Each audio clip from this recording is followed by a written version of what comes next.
Okay, we're recording now. So chapter 9 is all about confidence intervals. So right now it's like, confidence what? I mean, I know what an interval is, but what's a confidence interval? By the end of today, hopefully you'll get a decent idea of what a confidence interval actually is.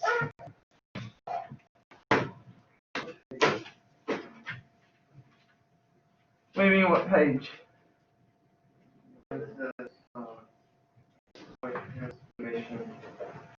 Well, we're just starting chapter 9, so it's 9.1 is point estimation.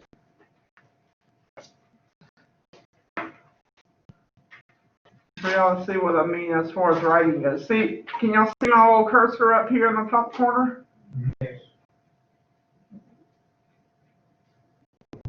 Oh, you could just like adjust. Then if I move down here, so yeah, I can't even. Like if you want to circle chapter 9, just like go up, you go from there, and farther up. Oh.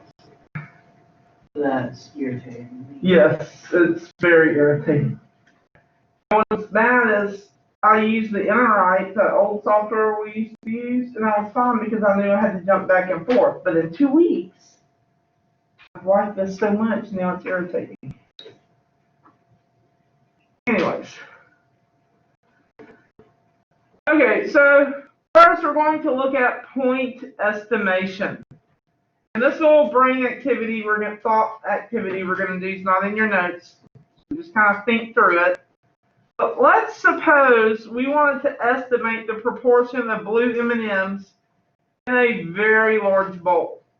Or let's say we buy the party-size bag of M&Ms. And we want to estimate the proportion of blue M&Ms in there. What's one way we could go about estimating this proportion? How could I figure out the proportion of blue M&Ms?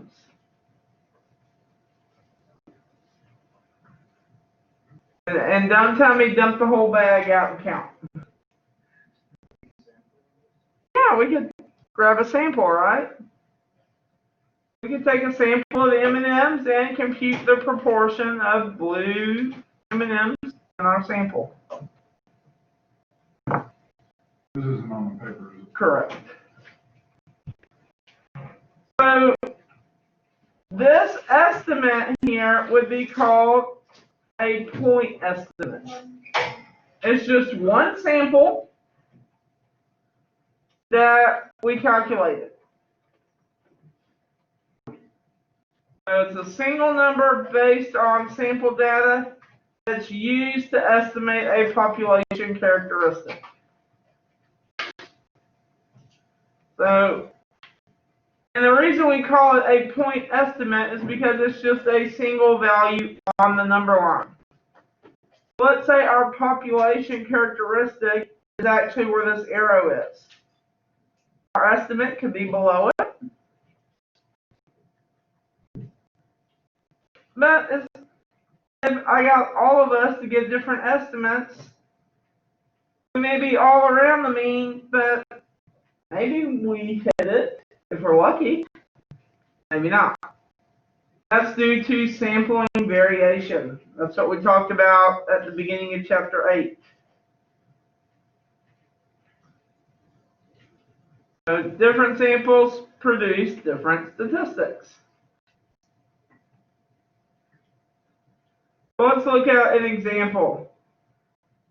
A sample of 200 students at a large university is selected to estimate the proportion of students that wear contact lenses. In this sample, 47 wore the lenses.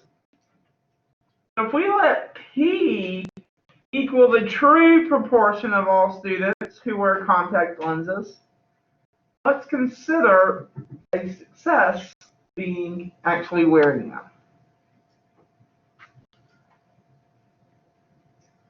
So our statistic that we want to calculate is going to be P hat, which remember that's the number of successes, over our sample size?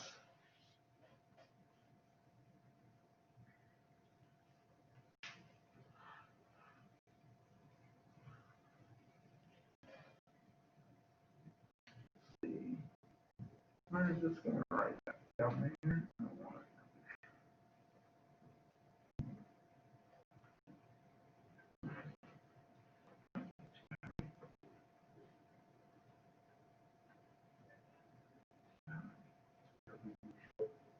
What's that?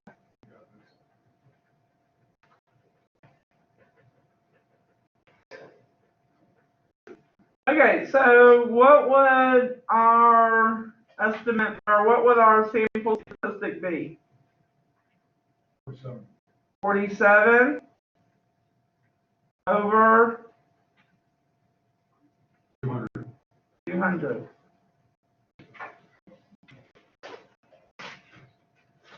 Which is approximately what?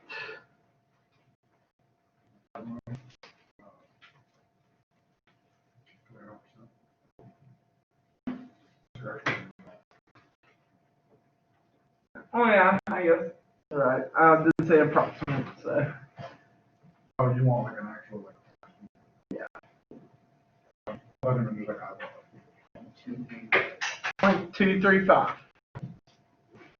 That's right. So our p hat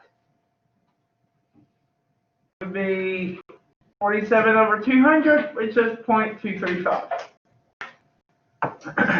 And this p should have a hat over it. Now, whether I can put the hat on is a different story. Below it.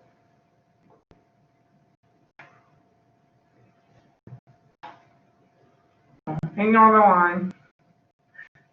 He should have a hat on it.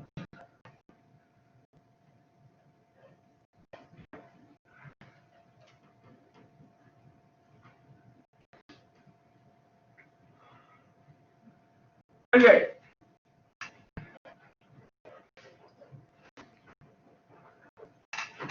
So that's really, as far as point estimate goes, that's what we're dealing with. So let's get our calculators out. Whatever calculator you know how to do the list in. So AP, I had some last year using the Inspire, so that's what y'all want to use, okay? Full credit, we probably need to use our 84s. I want us to put in these 34 weights. All in L1? All in L1, yes. You got a little bit of time to do that while I keep trying to troubleshoot. Any order specific or no? No.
Okay.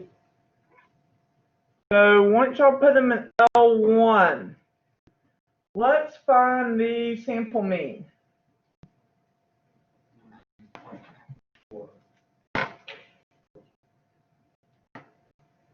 $182.44. Yes. Is that what you said was 0.44? Yeah, I looked at the 30. Gotcha. 182.44. So that's the mean of our 34 male freshmen.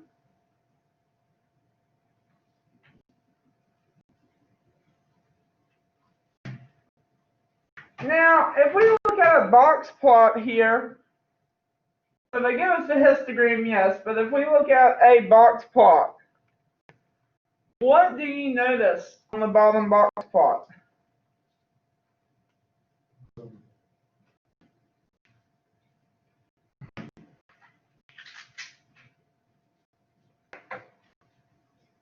Where did it go? What do we notice?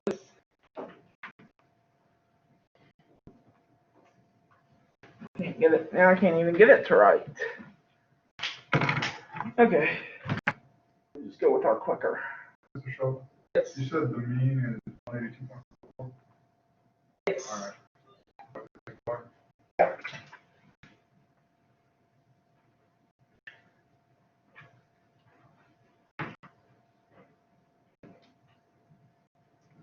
Okay, so what do we notice about this box plot down here? What do we have out here? Outlier. Two outliers. That's right. So what could that do to our mean then?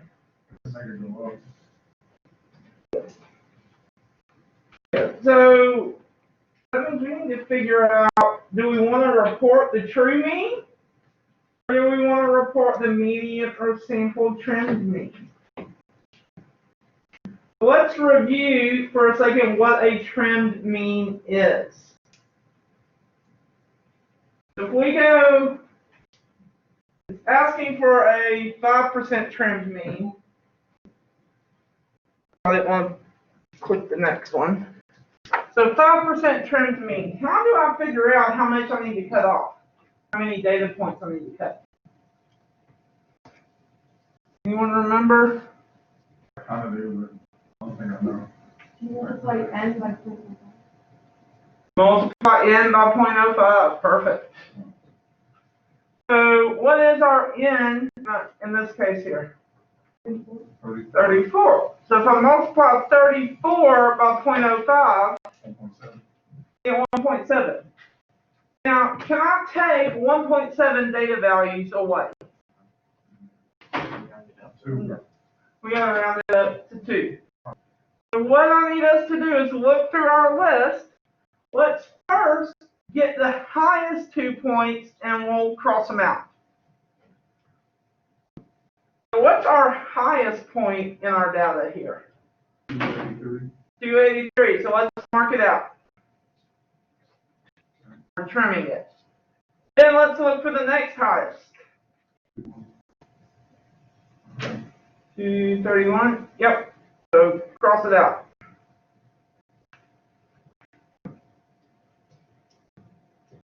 So we cut 2 off the top. Now we have to cut off 2 on the bottom.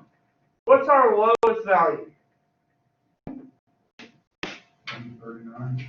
139. Good. And then the next lowest?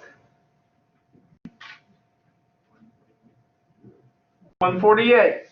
Yep. So let's see. We cut out the 139. The 148. 148. The 231. And the 283. So I want y'all on your calculators to go into L1 and delete those values. You don't have to clear out all 34 of them, just the 4 that we're trimming. And then run the one variable stats on it.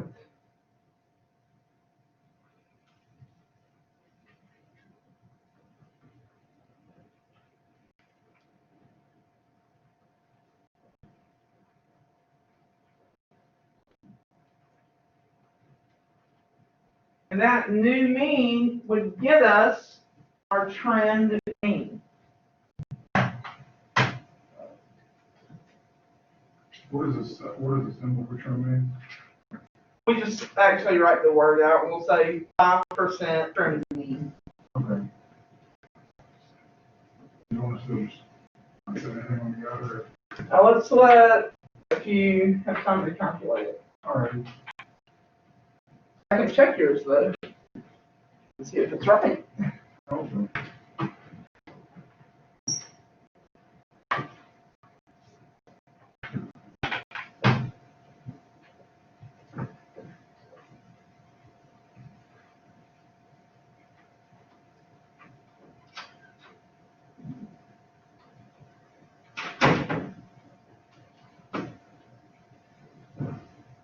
So what do I get for the trend mean? 180. Anyone else get that? Got it, you got it. You get it? You just think it. That's right. Now, we probably should have done these in the opposite direction. Let's go put those four values back in at the end of the list.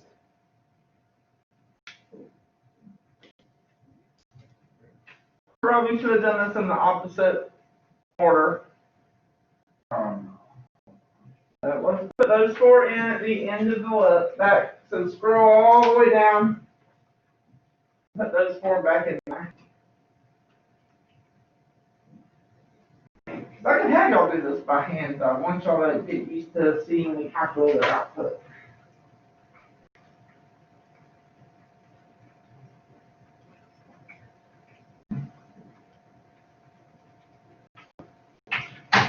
And then run your one variable stats. Now we want to find the median. The calculator will actually tell you the median.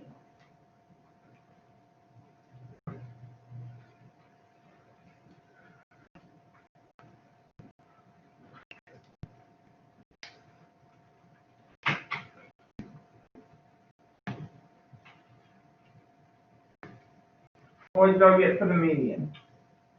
What is the median? You have to scroll down. 177.5. 177.5.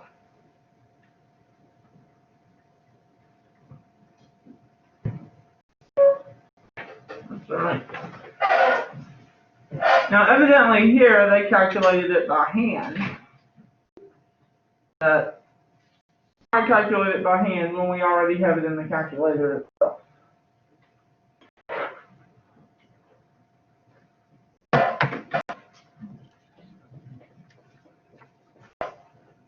Now we have three values. We have the sample mean, the trend mean, and the median. Which one should I use? Like if I'm putting this in a report, any idea on which one I should actually try to use? What is the situation Like we calculated three different ways to find the center of the data. Which one of the three methods should I report? Median, the trend mean. Which one were you saying, Olivia? Trend mean. Okay. So we don't have a set answer right now. Let's keep going. Just kind of keep that in the back of your mind.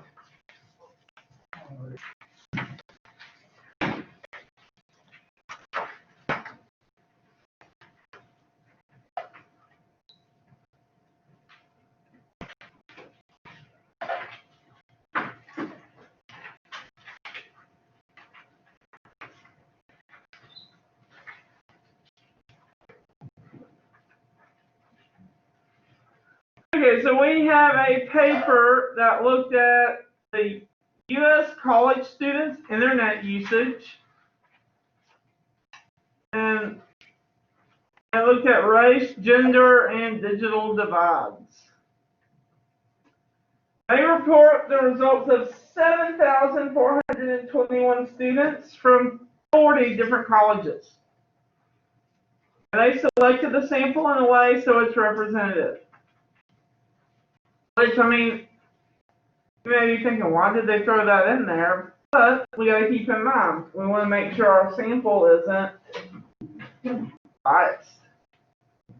So they tell us the sample's not biased. It's representative of the whole population. So that's what they talk about how it's like from all different races and all that. Well, this was just the name of the paper itself. I was just talking about here where it says in parentheses, the sample was selected in such a way that it's representative of the population of college students. Just, I didn't see that. I mean, for our example that we're about to do, it's not really, it's like, why did they throw that in there? They're just making sure we know it's not biased. Yeah. So the authors are wanting to estimate the proportion, P, of college students who spend more than 3 hours a day on the internet. So 2,998 out of 7,421 students reported this level of usage.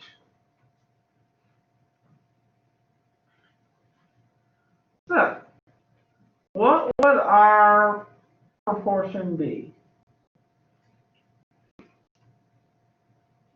And how would I set it up?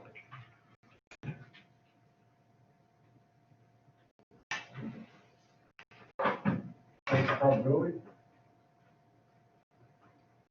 Oh, it's not. It's a probability, but it's not. We're just wanting the proportion. Would be 29.98 over 74.21. That's right. So P hat equals 29.98 over 74.21. Which as a decimal is what?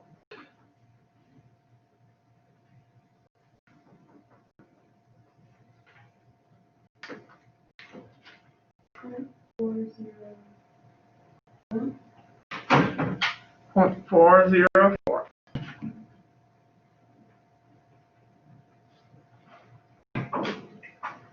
This value is a point estimate for the population proportion. That's why we said P hat. It's an estimate.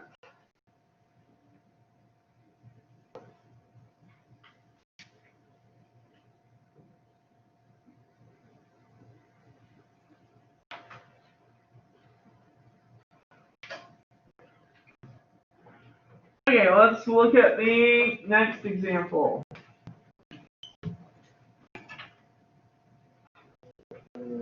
Okay.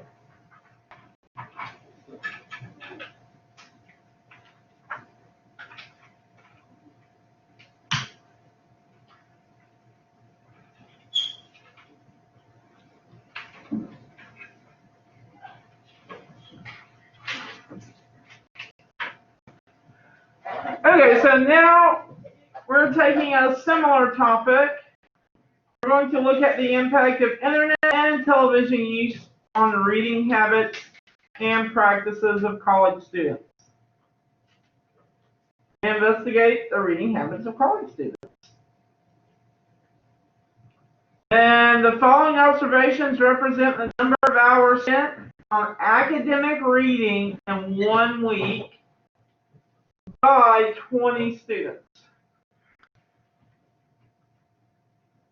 So one person doesn't read at all, another person spends over a whole day reading.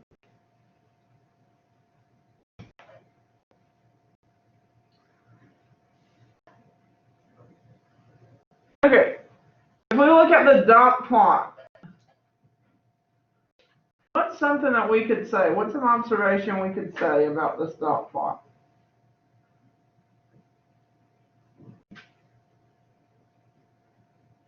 Spread out. Spread out, yeah.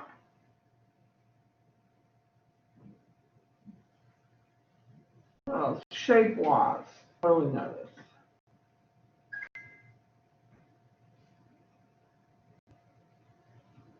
You can say it's approximately symmetric. Not exactly symmetric, but it's approximately symmetric.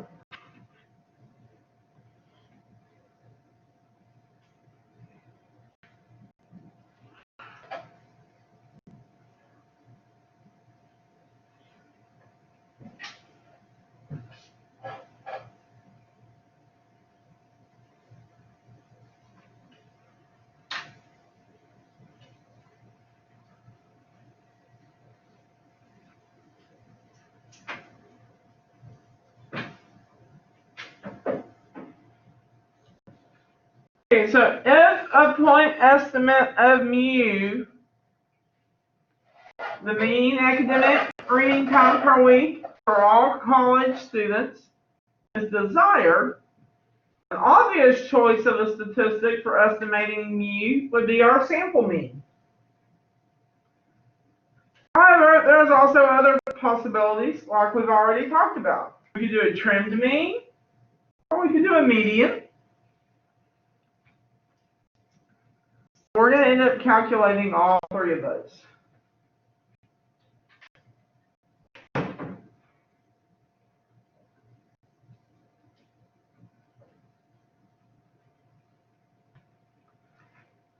So did y'all catch the blanks in this box?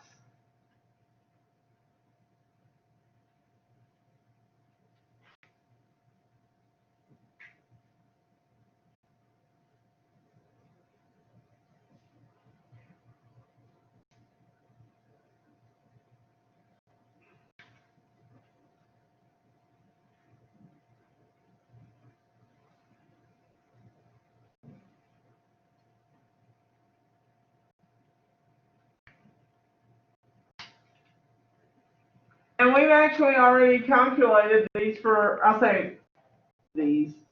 We've done them for another problem. But the process would be pretty much the same. So I'll let you pick. You can either just find the simple average by adding them all up and dividing by how many there are, or you can put them into L1. It's up to you. However you want to do it. I'll let y'all make that call, and you do it on your calculator.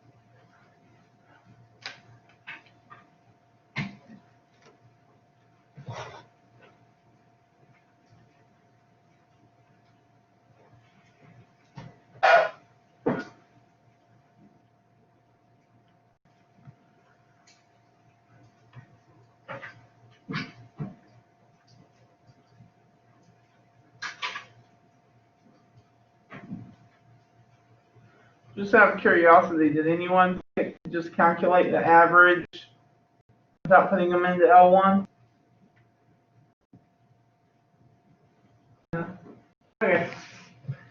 Just curious.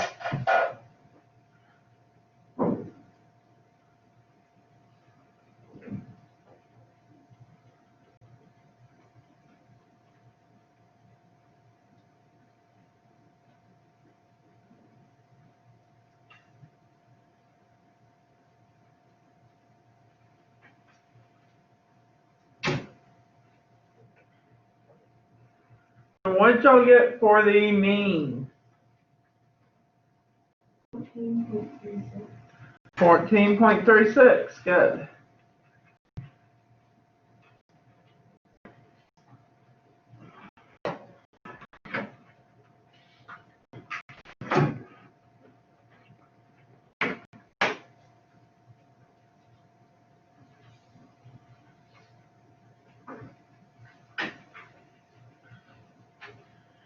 And what about the median? On the same output, if you put it in L1, on the same output, it would have given you the median. If you didn't, notice that they made it easy for us because they have it in order from least to greatest. So we just have to find the middle two, since there's an even number of them, and take the average of it.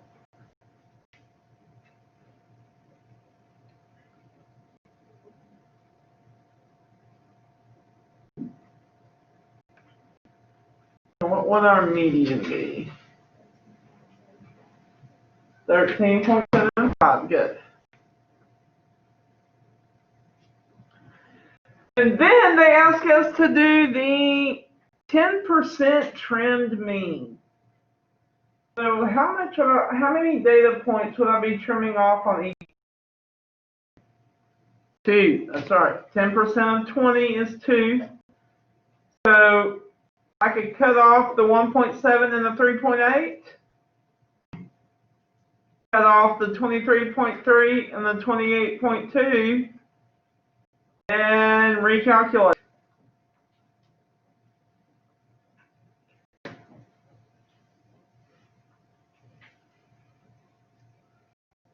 So I just totally random, but I said recalculate it. Popped in my head. Don't you just love it when you're on the using the GPS and it sits there trying to tell you what so it's like recalculating. Recalculating. Turn here. I said recalculating. I know where I'm going at this point. I don't need help with it.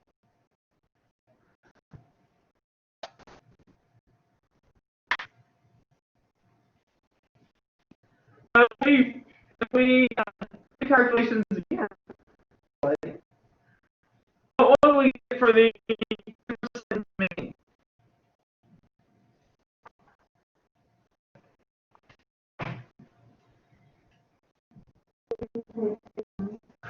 For 39. So this means that the mean of the middle 16 observations. We cut out those 2 and the last 2.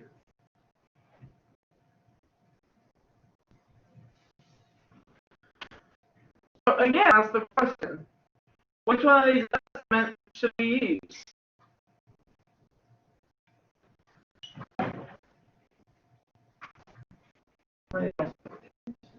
It depends, yeah. Let's flip it on to page 30.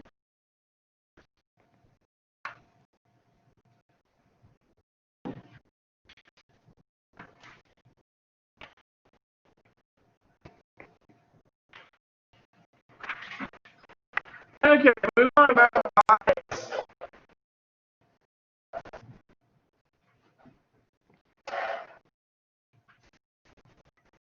The statistic with the mean value equals the value of the population characteristic estimated to be an unbiased statistic. So the way to think, remember bias as far as studying statistics goes, think of it this way. You see something happen and someone's telling you the story. Do you want all sides of the story or do you want only their side? You want to hear all sides. Because chances are they could have bias. So an unbiased statistic gives you the whole picture. A statistic that's not unbiased has to be biased. So it's one or the other.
those of y'all that are virtual, I'm sorry, my computer is like going on the fritz right now, so I apologize for that. I'm trying to get it up and running.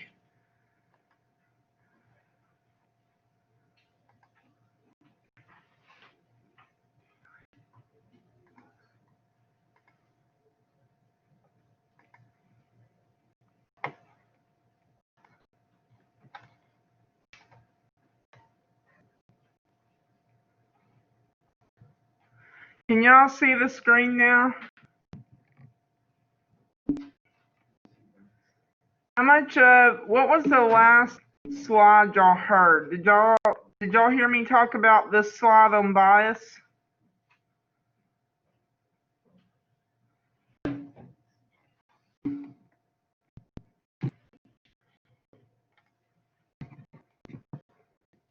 Was that the last thing y'all heard? Was this example? Okay, I'll just start fresh on this slide. My computer totally froze up and I had to bring it back up and all that good stuff. Or not so good stuff.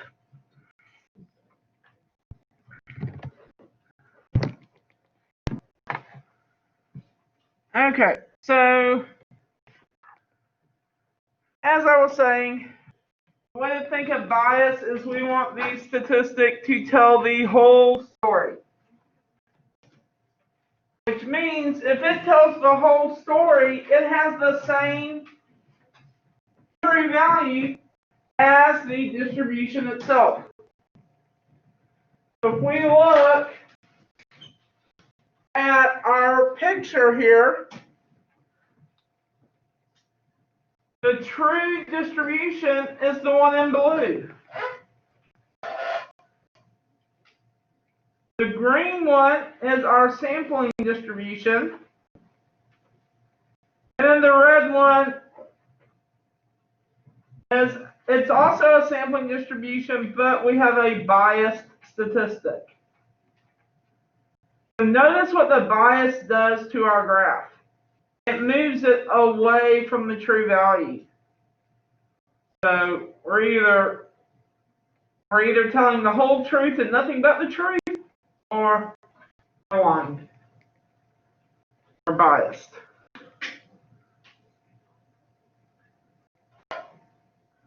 So our goal is to choose a statistic that's unbiased, meaning it has to be accurate.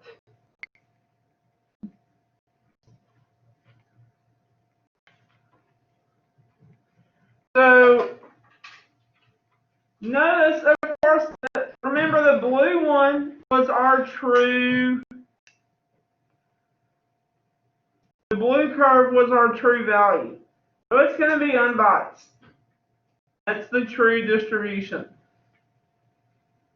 All I did here was I took the three pictures that were stacked on top of each other and I separated them into three different graphs.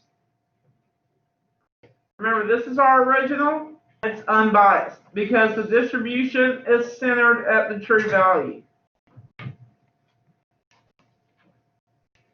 What do y'all think about this one on the right?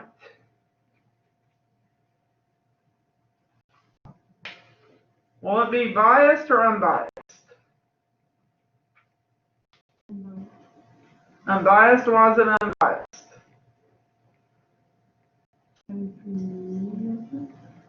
Because the what? Yeah, the center matches, that's right. That's exactly right. It's unbiased since the distribution is centered at the true value. What was the other one? It's also unbiased. Because You're talking about the center one that we started from? that one right there.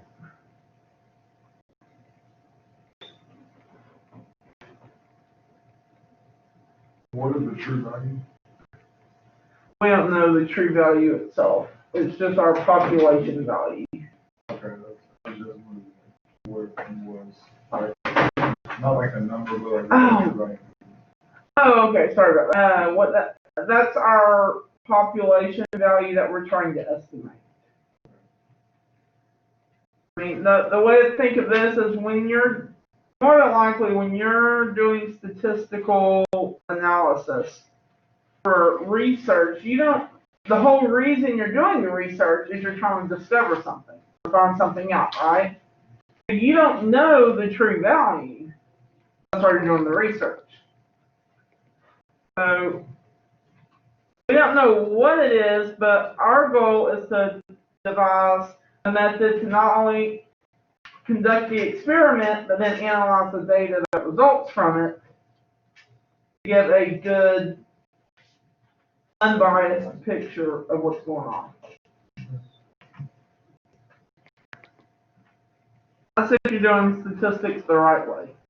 People often say statistics is fuzzy math because they can sit there and be like, oh, here's my findings. Okay, well, how'd you do the analysis? I don't know, that's for me to know and you to find out. I'm not telling you. I give away all my secrets. And you'll realize that I'm not really telling the whole truth. So, we don't want to be that person. We want to analyze and give a fair picture of what's going on. This last one, it's the last one we're talking about, the first one on the slide, that would be bias. If you notice, our center is not anywhere as close to the true center. That's a biased distribution. It's not centered at the true value.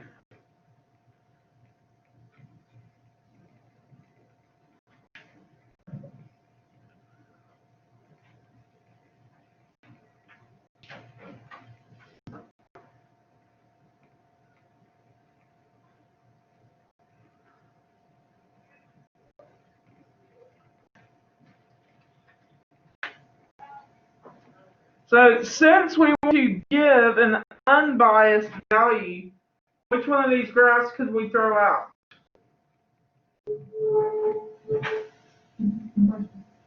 First one, let's throw him out. I don't want to use him. So now we're down to two graphs. We've got to figure out which one's better. Which one gives a better estimate of our true value? Which one? The last one, why do you say the last one?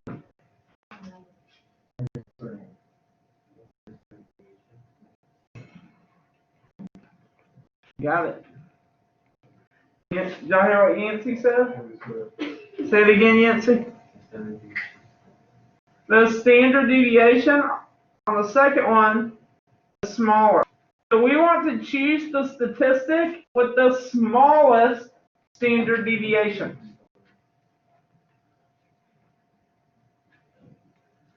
So again, we have our two graphs here. The first one, it's unbiased, it's accurate, but our standard deviation is large. So we're not as precise.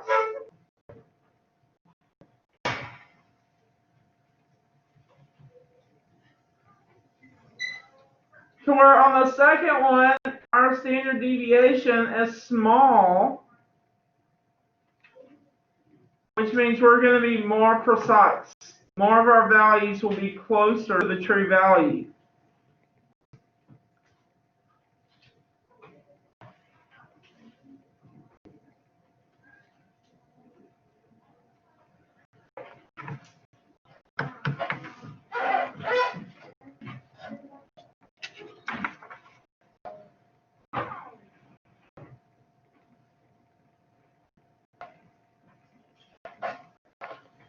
So like I said, that second one's better because it has a smaller standard deviation.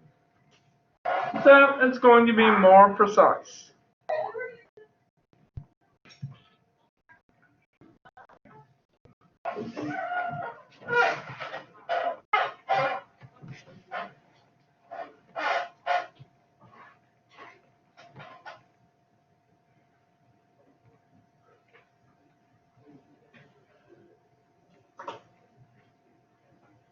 Anyone still trying to get this one written down?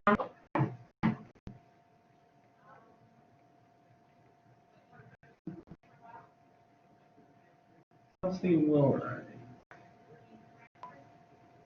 Okay, so if the population distribution is normal, then X bar has a smaller standard deviation than any other unbiased statistic for estimating the true mean. So that's what goes in that little small blank on the bottom of page 3, X bar.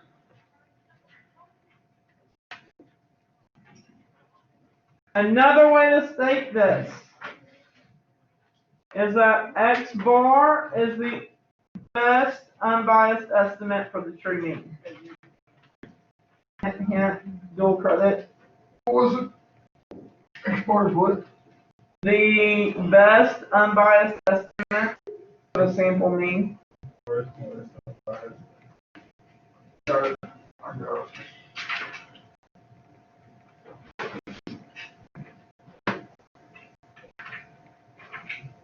It may or may not be a test question. Oh. You're on homework. No, not homework. Test. Repeat it one more time.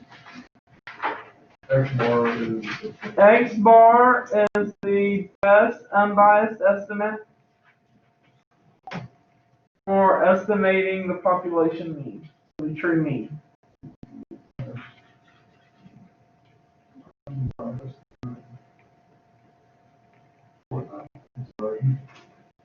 For the true mean.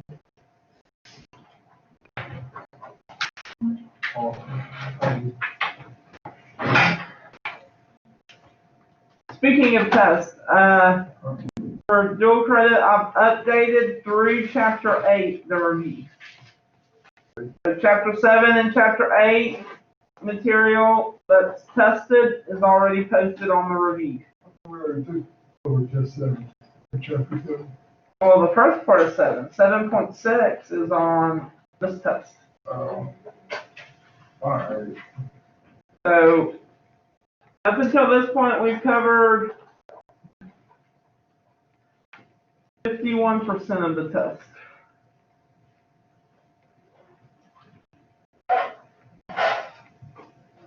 Okay. Questions on 9.1?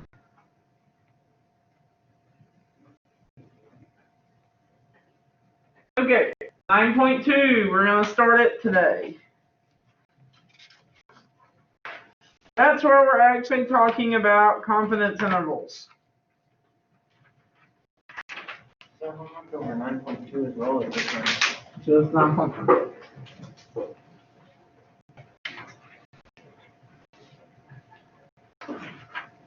Okay, a large sample confidence interval for population proportions will be the first one we look at. And all of 9.2, but it's going to be the one we focus on. Then on Monday, we'll look at means, population means. Okay. So let's think back to our M&M's example. We said that we could take a sample of the M&M's and count the blue M&M's in the sample. How much confidence would you have in that single estimate? That being the true proportion. What was that? How much confidence? Anyone gonna be like, oh yeah, that is the true value because I'm just a boss. So let's say you grab a handful of M&Ms and you find a proportion of blue ones. How much confidence would you have that the true proportion? No. Like a very large bowl in this.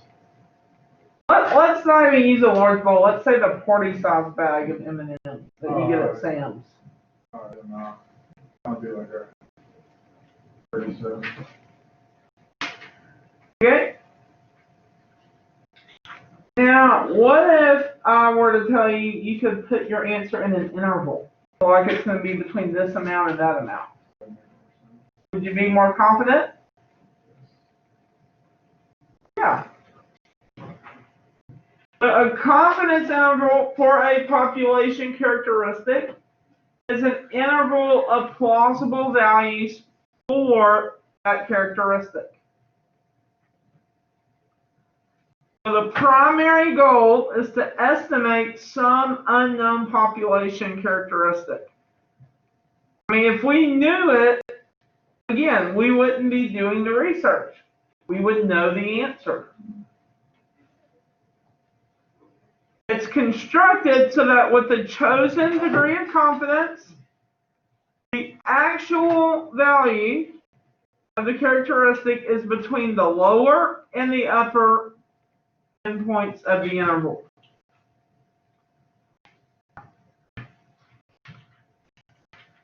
So you don't have to say this out loud unless you want to. But let's rate our confidence on a scale of 0 to 100. How confident are you that you could guess my age within 10 years?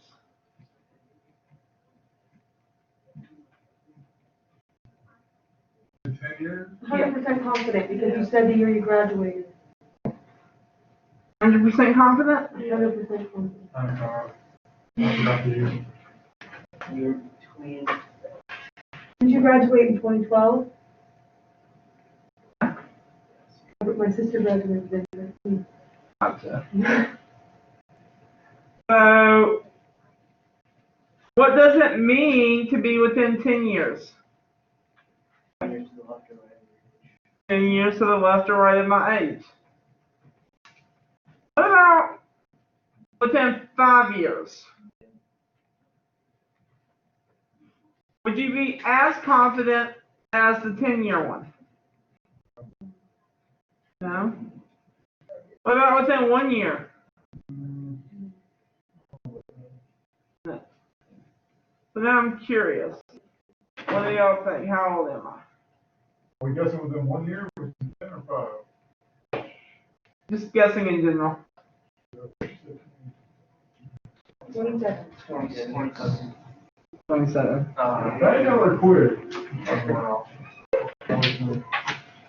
Graduating. I would've gotten a 10-year on that.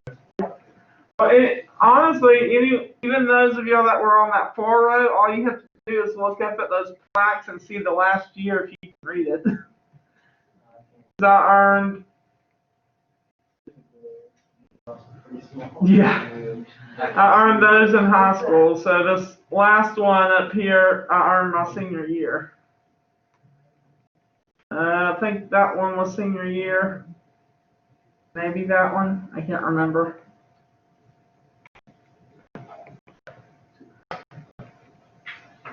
Anyways. So as the interval became smaller, what happened to your confidence? It went down. Unless you were 100% confident that it didn't change. Okay, so the confidence level associated with a confidence interval estimate is the success rate of the method used to construct the interval. It's not the success rate of the interval itself. It's the method used.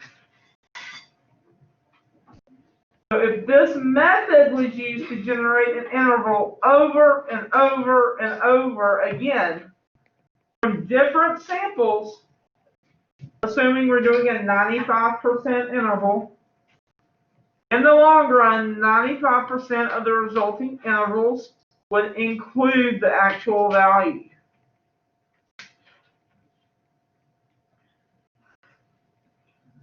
So again, maybe you want to underline this, highlight it, etc. Because this is a common misconception. Even when I was learning this. I think I got this question wrong on my test, my freshman year of college. Our confidence is not in the method, our confidence is in the method, it's not in the interval. I'm not saying 95% will land exactly in my interval. It's 95% of the time we will capture the true value if I calculate it this way.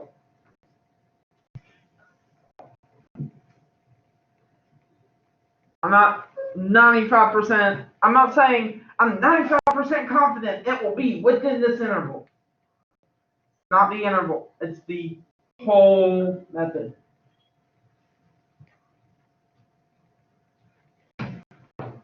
Our most common confidence levels are 90%, 95%, and 99%.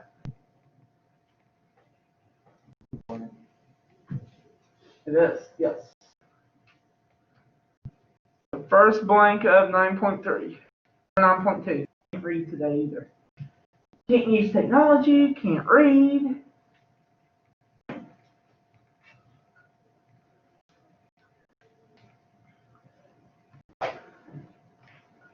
Okay. So let's recall the general properties that we learned yesterday. Before the distribution of p hat, our mean of p hat is equal to our true proportion, p. So mu of p hat equals p.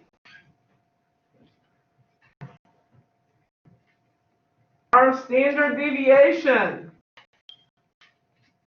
of p hat, that's p times 1 minus p, all divided by n, and then we take the square root.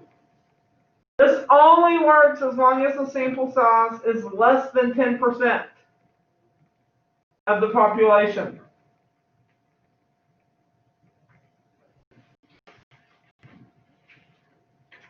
And then we can assume normality as long as n is large. So n times p is bigger than 10, and n times 1 minus p is greater than or equal to 10. So the sampling distribution of p hat would be approximately normal if that occurs. All three of these conditions must hold to be able to calculate a large sample confidence interval. And you may be wondering, why are you making a big deal out of saying a large sample?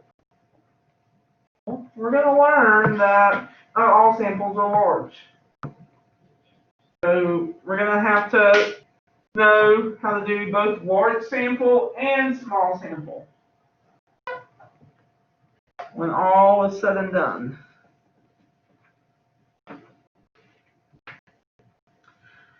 Okay, so let's develop the equation for the large sample confidence interval. That's what we're going to spend the rest of the day doing, developing the equation. And the way we're going to do it, it should sound familiar to both dual credit and AP, because whether it was on the test or the assignment, y'all had a question similar to it. So dual credit will have a question on their next test similar to this,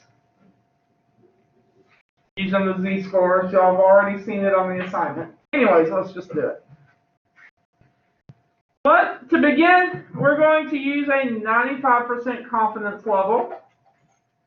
We want to use the table of standard normal curve areas to determine z star of a central area of 0.95 falls between negative z star and positive z star. I think on y'all's test it was 90%, wasn't it? Or was it 95? I can't remember. I know y'all had to calculate one like this. Was it 90%? 90%. Okay. Yeah. So the central area is the part in the middle, in the central part of the graph. The middle area is 0.95. What does that mean we'll have in the tails out here? 0.25 and 0.25.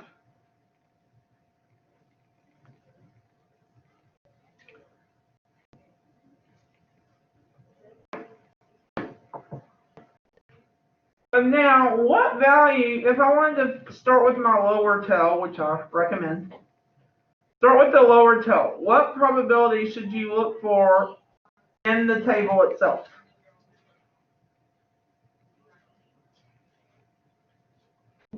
0.025. So if you found that in your table, I'll save you all the time, you would find that it's negative 1.96. Since we're symmetric, the positive one will be positive 1.96. That's why I would say start with the lower one because you can find it quicker, and then the upper tail is just the opposite.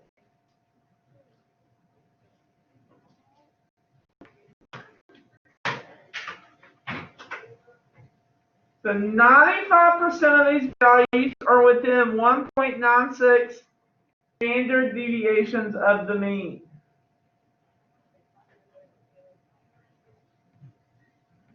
We can generalize this to normal distributions other than the standard normal.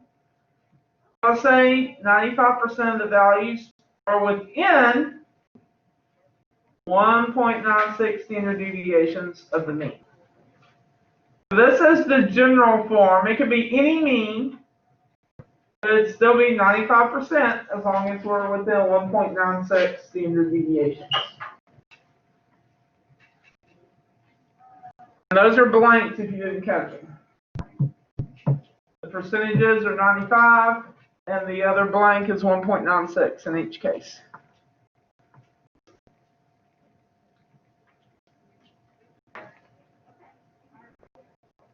So if we have large random samples, the sampling distribution of p hat is approximately normal. So about 95% of the possible p hats will fall within 1.96 times our standard deviation. This looks like a complicated formula.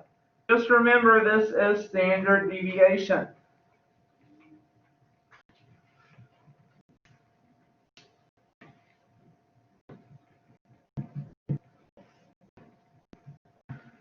This is what you'd write at the bottom of page 4.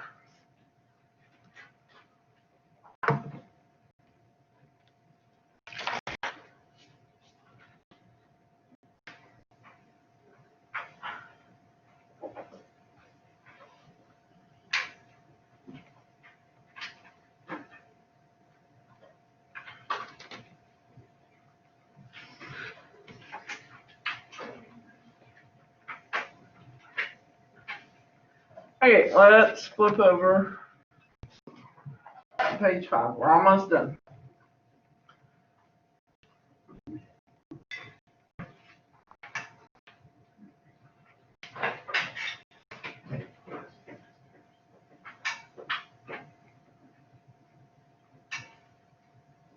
We're also trying to get it written down, seen, and okay.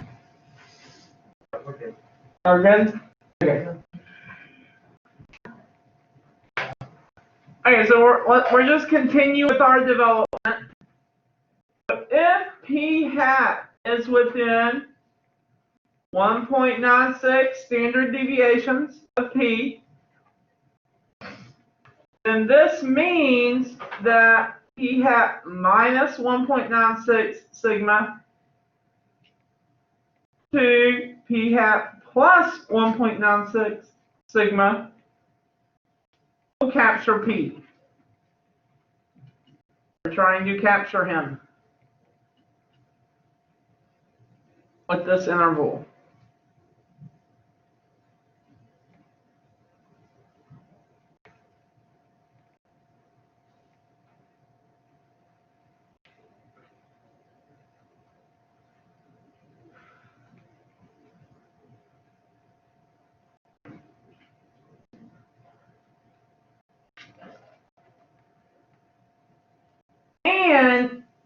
not only will it capture P, it will have 95% of all possible samples.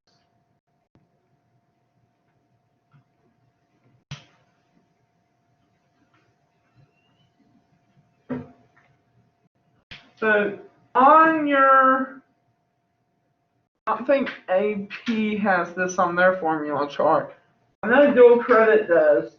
On your Z chart, the Z table, you'll notice that at the bottom it says something called critical values. Or even on your formulas, it'll say something about critical values. This 1.96 is an example of a critical value.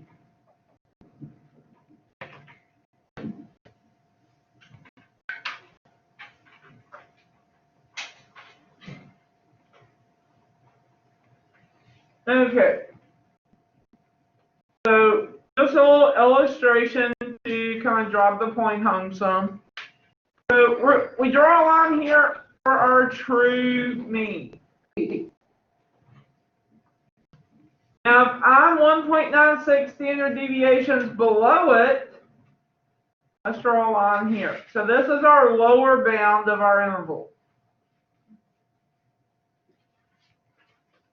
If we go 1.96 standard deviations above, this will be our upper bound of our interval. Now, let's say we just find different proportions, different p-hats, and we make a 95% confidence interval around each p-hat. So let's say we calculate it, and boom, there's our first p-hat, and we make an interval around it. So boom, there's our interval. Does our interval capture the true p? Yes. Oh. Yep. Now, so the length of each half equals 1.96 times the standard deviation. And in this case, yes, it captures it right there. So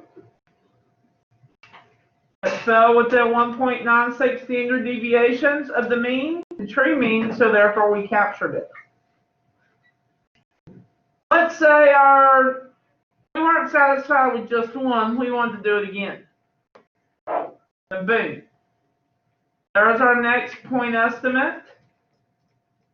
There's our interval. Does this interval capture it? Yes. Okay. We're still trying to get a good idea, so we do another sample. Right there.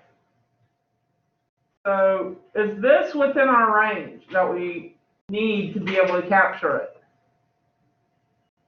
No. So do we capture it this way? No.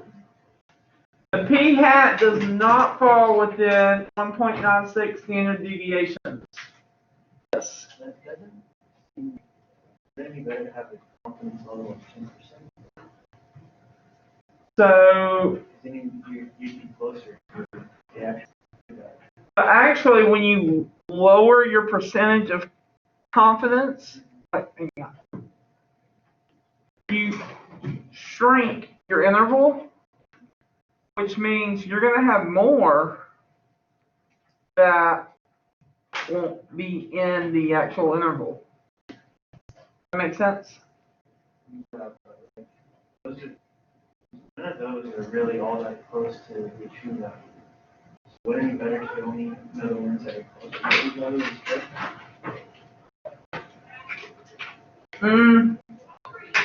I mean, I see what you're saying. What we have to keep in mind, though, is realistically, if we're doing this research, we know this value. No. We really don't know if we're close or not. That's why we have all these estimates. We're trying to do a bunch of estimates to figure out what this value is. So ideally, if you have ideally you would be doing this on a computer and have it like generate 500 of these simulations. And then you look at it and be like, oh, okay. So we look at like we've done before. We look at the histogram and we're like, this looks to be close to the true value. I see something here.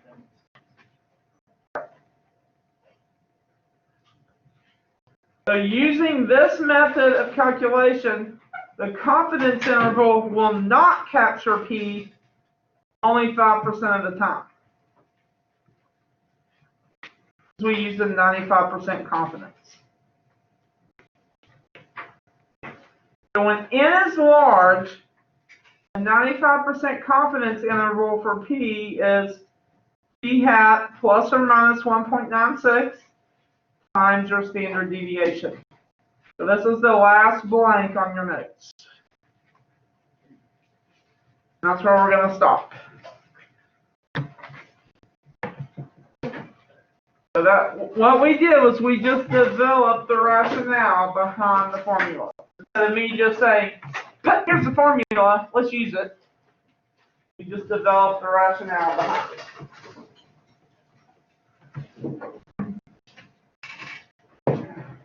Okay. So, I know I said we'd have 15 minutes extra, but with all our tech difficulties.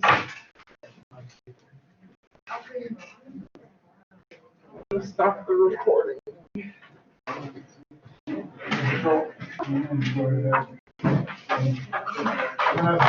Okay.